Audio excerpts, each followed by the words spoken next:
other side of the family. It's good to be here tonight. You know there are 85 Dunn brothers, and if you go on Wikipedia, there's one photo and it's of this one. Hey, it's good to be here tonight. So today is November 7th, which is National Bittersweet Chocolate with Almonds Day. But you knew that. I mean, that's an intriguingly specific sort of observance. National Bittersweet Chocolate with Almonds. Coming up on November 12th is National Pizza with the Works, except anchovies Day. Okay. Yesterday was National Saxophone Day and National Stress Awareness Day. Maybe a little synergy there. And on November 16th, it is National Fast Food Day. Like, really? In America, we need a day for fast food? Speaking of unnecessary, on November 25th is National Blasé Day. But who cares? You like my t-shirt here? Yeah. Okay, it's my favorite kind of t-shirt. It was free.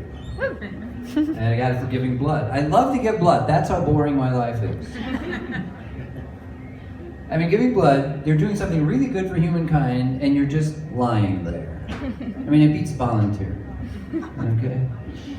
All right. I am trying to stay healthy, though.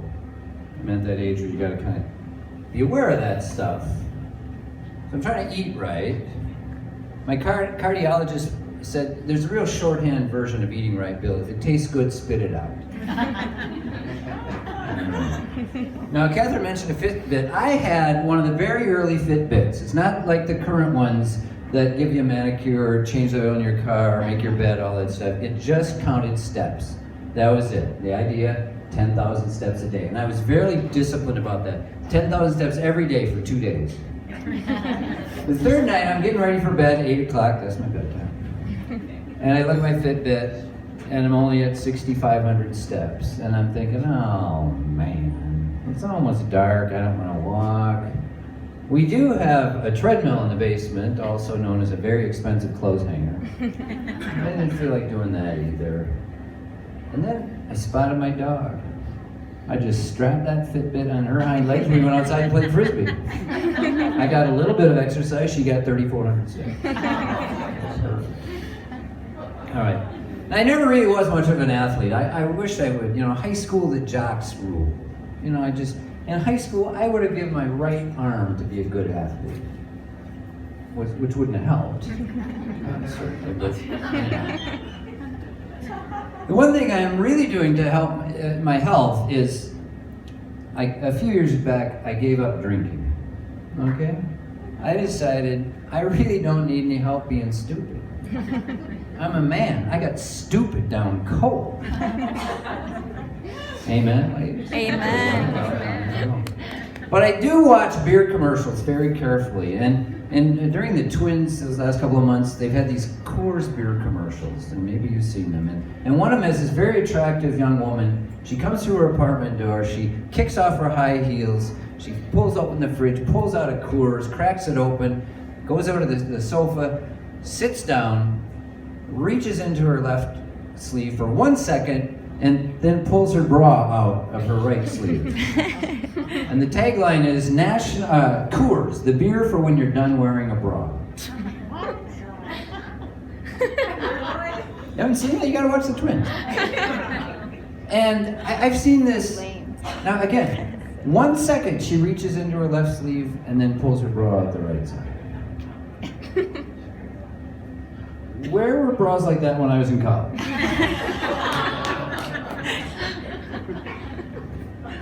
I don't know. So the commercial that runs with it is of a guy stepping into the shower.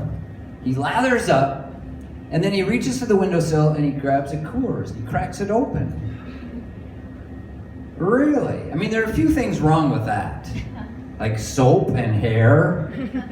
And really, if you can't take a 5-minute shower without cracking a beer, that may be a call for help. I don't know. So, how many? No, that's not good. My daughter laughs at me when I mess up. Thank you. All right. How does a recovering alcoholic cross the road? In 12 steps. It's my wife's joke. I have to give her credit for that. So, Mr. Rogers. Do you know Mr. Rogers? I mean, is it on? Okay.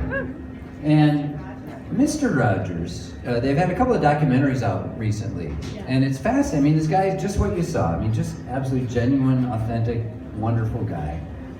And what we learned in one of the documentaries is how disciplined he was about diet and exercise. That when he was a young man, he weighed 143 pounds. And he was very disciplined about diet and exercise. And every morning he got on the scale, 143. Week after week, month after month, year after year, decade after decade, 143. I would pay big money for that scale. I weighed 143 for 4 hours. Okay. Now, Mr. Rogers, how many of you knew he was a Presbyterian pastor? All the Presbyterians. Okay, are you Presbyterian?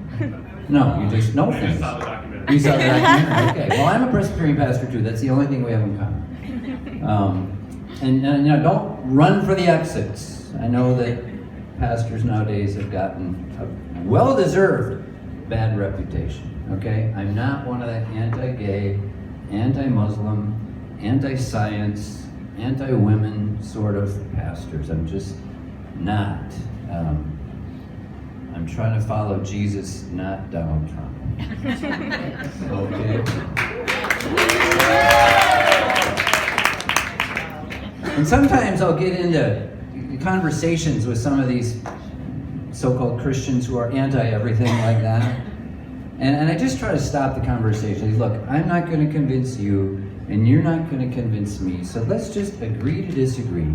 You do things your way, and I'll do things God's way.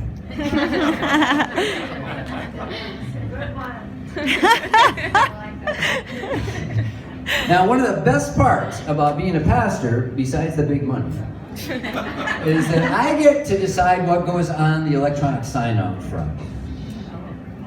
So we have, we will treat you like family. Come anyway. We are a bunch of sinners and hypocrites, and we always have room for one more. Try to be the sort of person your dog thinks you are. Forgive your enemies, it messes with their head.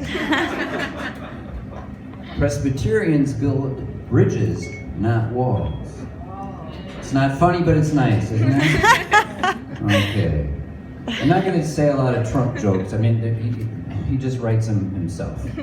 But I have to share one with you. A couple months ago, he rescinded the ban on incandescent light bulbs. You know, the old-fashioned light bulbs that give a lot of heat and very little light. That's appropriate. Okay? And in announcing this true story, you can look it up on YouTube, and he says, he didn't like LEDs anyhow. I mean, he didn't know what they're called. He just calls them the new bulbs. So I never liked those new bulbs. They made me look orange. He said that! And it obviously wasn't self-deprecating humor. He doesn't get self-deprecating humor.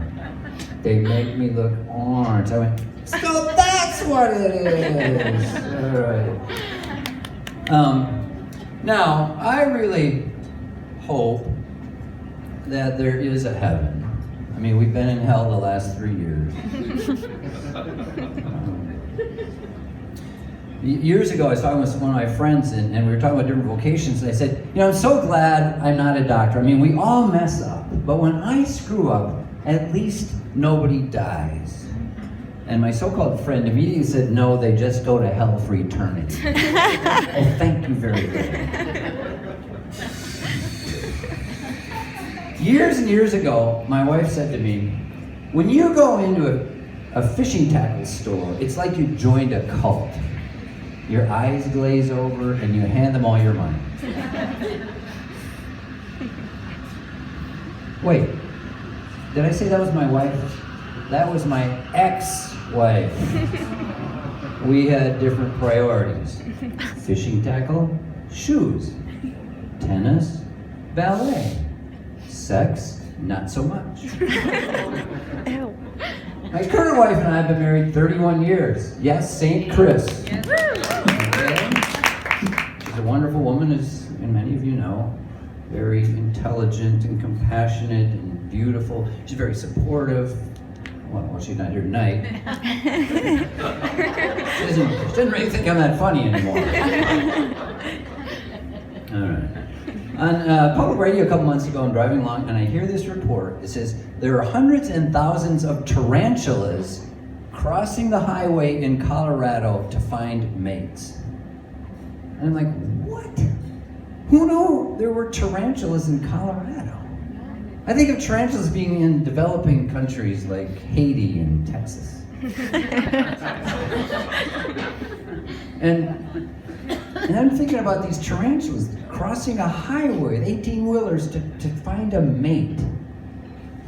I'm thinking, really? It's gotta be the males who are that stupid, that desperate for sex. Because female, no. And I think, really? You can't find a suitable mate on this side of the highway? I mean, I know the ass always looks greener on the other side of the fence, but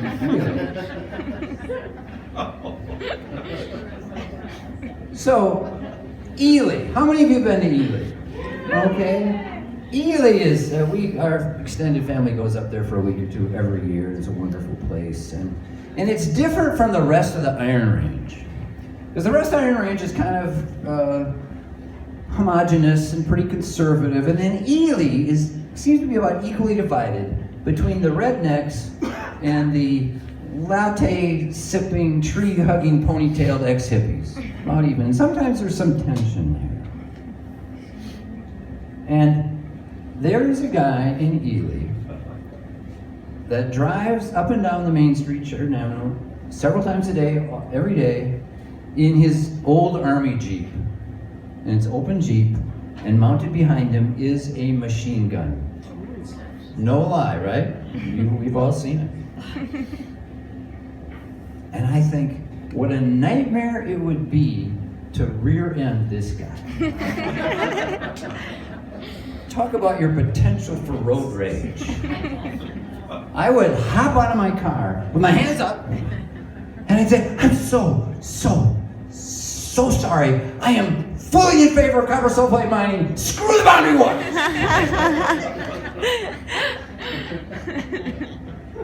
Please work to preserve the boundary waters. God bless.